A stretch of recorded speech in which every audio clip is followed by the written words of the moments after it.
এই হ্যালো কইও। হ্যালো। হ্যাঁ কেমন আছো? আমি ভালো, তুমি কেমন আছো? কি করতেছো তুমি এখন? না এখন কিছু করতেছি না, এই তো খাওয়া দাওয়া করে একটু শুয়ে পড়লাম। আচ্ছা তোমাকে একটা কথা বলি। কি কথা? তুমি নাকি আমার বাবাকে খুব কষ্ট দিতেছো। তোমার বাবাকে আমি কষ্ট দিচ্ছি? এইসব কথা কে বলে তোমাকে? আর তুমি জানো না তোমার বাবা মানে তো আমার বাবা, আর বাবাকে কি কষ্ট দিতে পারে? তুমি খালি যত চিন্তা করো, বাবাকে নিয়ে তোমার কোনো চিন্তা করতে হবে না। দেখো বাবার জন্য আমি আছি তো। দেখো পাড়ার লোকে আমাকে সব সময়ই বলে।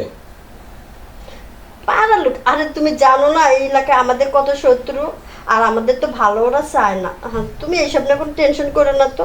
তুমি ওইখানে কাজকাম করো, ভালোভাবে থাকো। আর শুনো, ঠিক মতো খাওয়া দাওয়া করো, নিজের প্রতি খেয়াল রাখো।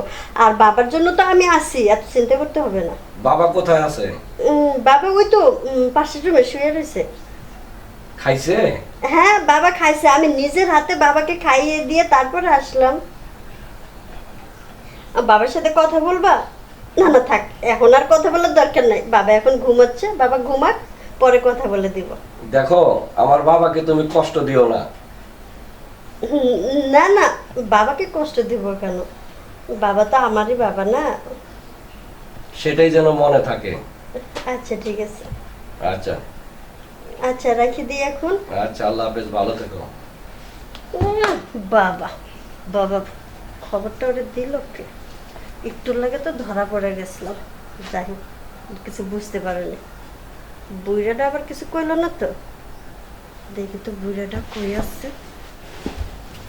বলছিলাম শুয়ে কিরে বান্ধবী, তোর অনেক সাজে কথা শেষ হয়নি? এই তো হয়ে গেছে। আর একটু রে। কেমন আছিস? ভালো, দেখতো কেমন লাগতেছে আমাকে? অনেকটাই ভালো লাগতেছে। তোর তো শাড়িটা তো অনেক সুন্দর রে। হাতটা অনেক সুন্দর, কালকে তো দুলাভাই বাজাইছে। দেখ ভালো আছে, যাই হোক একটা কষ্ট তো কথা বলবি আমার রে। কি কথা? আচ্ছা তুই এনে বই সাজুগুজু করতেছিস এত সুন্দর করে, পার উপরে পা ফেলা। তোর শ্বশুরের দেখলাম চুলার সামনে বসে চুলো ফুয়াইতেছে আর কাজ দিয়েছে, তোর শ্বশুরে দিয়ে কাজ করাস। আরে বাদ দে তো ওদের কথা। শ্বশুর শাশুড়িকে সবসময় একটু টাইটে রাখবি, দেখবি ওদেরকে টাইটে রাখলে সংসারে ভালো। আচ্ছা তোর বাবা বলে কি কাজটা পারতি? তোর যে কথা, আমার বাবা কাজ করবে কেন? আমার বাবার কিসের অভাব আছে রে? আমার বাবা তো পায়ের উপর পা দিয়ে বসে খায়। আচ্ছা বাদ দে তো তোর এসব। আসলে একটা পাশান রে। বাদ দে। তুই ছোটকালে যেমন ছিলিস সেমই আছিস। এই তুই কি আমার বান্ধবী নাকি অন্য কিছু? না, তো শত্রু। চল এবার চল। লেট হয়ে যেতেছি।